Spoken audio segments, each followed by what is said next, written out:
Hello friends, আজকে আমি তোমাদেরকে বানিয়ে দেখাবো হোমমেড চিকেন চিজ বল।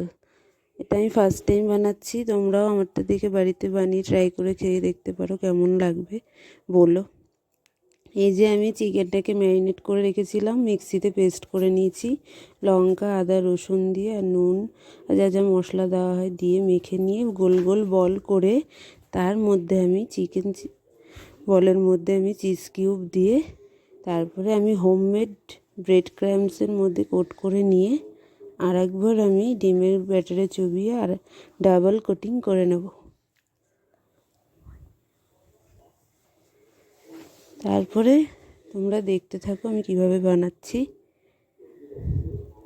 এগুলো সব ডাবল কোটিং করে বলটা রেডি হয়ে গেলে আমি এটাকে গোল্ডেন ফ্রাই করব। আমার সব বলগুলো করা হয়ে গেলে এই যে আমি এবার এটাকে ডিপ ফ্রাই করছি গরম তেলে।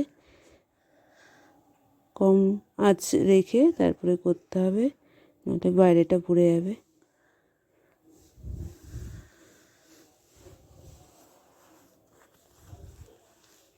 আমার golden fry chicken cheese ball ready হয়ে গেছে।